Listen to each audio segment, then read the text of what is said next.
Hi everyone, it's Michael Citron with the Citron Real Estate Group at RE/MAX Park Creek, coming to you from another Ask Michael Monday. This is episode 68. So I hope everyone had a great weekend. We do these videos, we've done 68 videos. This is our 68th video. So I appreciate if you would like our videos, share them, ask any questions. We're really going to get into something interesting that I don't think a lot of people know, that we do investment properties. I personally have bought and sold, I think, 15 investment properties or 16 investment properties in my career so far, 14 plus years. So I started out in real estate, buying, selling, helping people in their real estate needs. But then I got into the idea, I came to RE/MAX Park Creek and sat down with an agent who's been in the business a long time, Dave Scheich, and he just kind of opened me up to investment properties. And I kind of was scared at first, thinking, oh my gosh, all this hard-earned money that I've made, I didn't have a lot of money, what should I do with it? I just put it in the bank to be safe. He really opened me up to some great opportunities, and 14 years later I can say that I've done very well and helped a lot of our clients really be able to understand the idea of what you need to do, what you need to look for, how to manage the property. So I thought I'd give an example. Recently I sold a property that I bought as an investment about 3 years ago, and I recently closed on it. So I wanted to give you the ideas of what we actually went through in the process, but I wanted to go through to give you some ideas of what you should look for in investment properties. Very important. So when you're looking to purchase investment properties, I always say that it's great to purchase a property with a tenant already living in the unit. Already there, possibly wants to extend their lease. I go there, I look at the property. I always want to try to speak to the tenant. I have a conversation with them, kind of feel them out, get a copy of the lease if the owner will give it to me, the agent will give it to me, because you're going to want to know what you're getting into. Is it a good tenant? Why is the owner selling it? Are they looking to cash out? Something wrong with the tenant? You kind of have to feel the tenant out and kind of see where they're coming from. So one of the best things about purchasing a property with a tenant already existing in the property is that you have instant income as soon as you close. The day you close, you're already getting a return on your investment. If you purchase a property that needs work or is vacant, it's going to take you up to maybe 30 to 60 days, because some of the places require up to 30 days to approve a tenant, and then maybe up to 30 days to get yourself a great tenant. That's 2 months of lost income.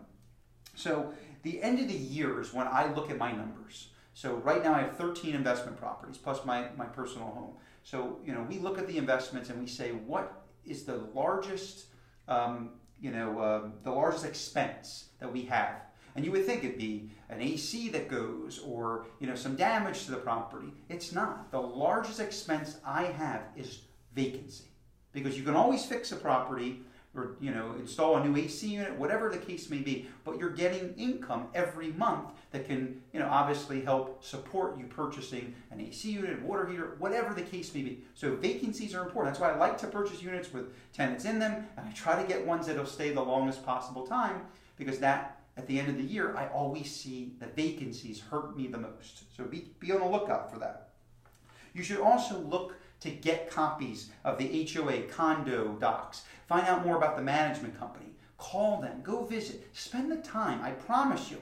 I like to buy in certain buildings that I know and trust, because I know who's managing the property. I know who's on the board.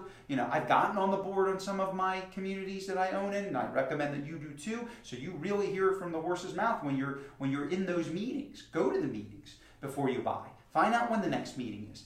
Really take that due diligence period, a 7 to 10 day inspection period, to really look at what you're buying. Who's in charge of this community? What are the rents going for? What is the owners versus renters ratios? Find this out. It's so important, and we can help you do that. So I get a copy of the HOA or condo docs to review. Look at them. Get an updated one. So if they might give you ones from like the 1970s, ask them for the ones that have updated amendments. So you might have to look at the old one and then look at the amendments that maybe rules have changed. So it's important to get that, because if something strikes you of concern, you might not want to purchase in there. Always look for low HOA fees. If you're getting into a community that already has high HOA fees, your return is going to be a lot less. And HOA fees tend to go up, not down. So if they're already high, they're going to go up. I always look for in these HOA docs, or find out when you're looking, the renter friendly, pet friendly, resale friendly. Some of these communities have great opportunities to purchase a condo or a townhouse at a really low price, And then you find out that their HOA requires you to not be able to sell it for a year or more. So what are you going to do with it? Keep it vacant? Go use it as a weekend place? No. You're going to, again, vacancy is the largest form, the largest loss of income for me for the year is vacancy. So, stay away from properties that have these restrictions. The township's a great community to live in. I don't think it's a great place to own for somebody who's looking for an investment property because their rules change a lot. Some communities allow pets, some don't. Remember, the more restrictions, the harder for you to rent the property as well as to sell it. So I always look for a 6 to 10% return on investment.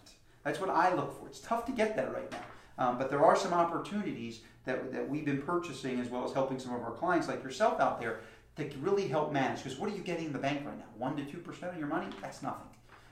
Plus the amount of money that the property goes up, which we'll go into with the sample investment property that I bought and sold. So I always say, purchase where you know.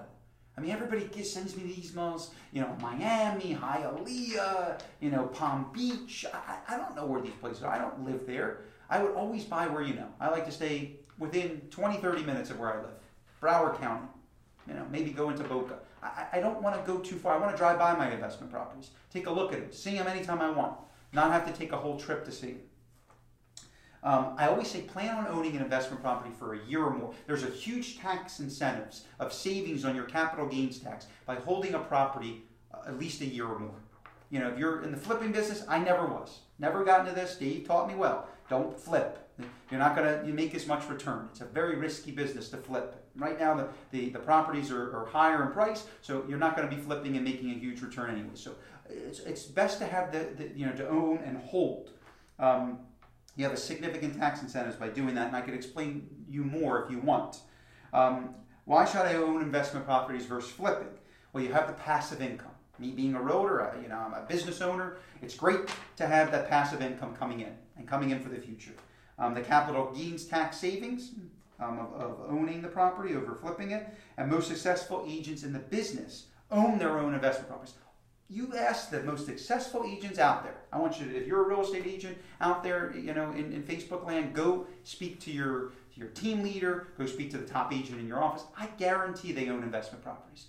And if they do, I would sit down with them, just like I did with Dave. He needed a little help with computers. He helped me immensely with owning and investing in real estate.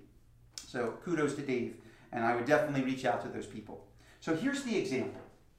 So the example of the property I purchased 3 years ago. This property was half of a duplex, and it was folio numbered, so it was zoned a single family house. Another key point to look at is that properties that are half duplexes can be zoned single family. So I'll get into why it's very important for the way I was able to sell this house. So it was located just by, not too far from the Coral Springs Police Department, the Art Center, right up the street. So this property I purchased 3 years ago for $197,500. Got a great deal on it, and really good opportunity. The expenses of this property, remember, it's not in a home HOA community. So the lawn care was $50 a month. I split the other side with the other owner, and I paid over the span of 3 years $1,550. The taxes for the 3 years added up to $14,500. My miscellaneous repairs, I had to change an electrical box, I had to do a couple little things. The house is in pretty good condition, had a newer roof and accordion shutters. $2,500. So I rented the property for $1,850 for the 3 years. And remember, I bought the property with tenant in the property already. So the day I closed, I got his last month in security, I was making even more income. So over the course of 3 years, my return on investment was $57,000 minus my fees. So I sold the house on March 2019, so I sold it last month, and I sold it for $290,000. So my return on investment was $125,950. So the idea is that I kept the property for 3 years. Look at the amount of income that I achieved from holding it for that many years. The great thing about it, which was really is why I got into real estate, I was able to help a tenant. The tenant bought my property. So the reason why I sought this property out was because it was FHA approved, VA approved, conventional financing, no HOA, no condo board, no approval process. I was able to sell it to my tenant who got an FHA loan. I helped him out with some closing costs, so the price of the property was a little over $290. And I was able to have a lifelong tenant that was been renting properties for years, 10, 15, 20 plus years. He was able to live the American dream and buy a property. So I was able to sell it. He was happy. He's saving money every month on his, he was renting it for $1,850 a month. His mortgage, everything in was less money. And he enjoyed it. He was living in the house already. He already called it a home. So the idea is, look at the property purchase price and holding it, the benefit of holding it, and then the rental return. So my taxes I will pay, between 10 and 15% as opposed to 30 plus percent, 25 to 30 plus percent on taxes by holding it. So these are all things that show if you're going to be in the business of holding investment properties, even if the market didn't go up, let's just say that it stayed around 200, low 200s, I still made this great income over the course of 30 years. I got almost 30% or 30 plus percent back of my initial investment of $197,500. You can buy this property with a mortgage. I could have bought it and put down 10, 15% as an investment loan, or certainly you can pay cash. So these are the ways of looking at properties. As you can see, I clearly did well with this property. And I also looked at this investment property using the ideas that I put in the beginning of this video. So watch this video again. It's got some really good ideas on how to purchase. I literally could write a book on this with Dave Scheidt's help, of course. But I really want you to learn that if you're sitting on money right now, you're scared to put it in the stock market, you don't know what to do with it, you're not getting a great return, we can certainly help you in investment properties. Our team learns this. We know exactly what to do, what we're looking for. And even in today's market, where the market has gone up, you can still get a good 4 to 6 plus return on investment, plus the hopeful increase in the value of the property to take on with you and maybe leave it to your kids, use it as passive income, and then eventually one day sell it. You can 1031 exchange, take it out, put it in another property and not pay any taxes on it because you're deferring it to the next property. There's so many tricks of the trade that's legal. It's all legal. We're doing this by law. But this is a great opportunity. I've also sold other condos where I've done similar opportunities. But I don't believe in flipping. You don't make the most money in the long run. You really don't. So I wish you guys all that you'll have any questions. You can ask me this, any investment property questions.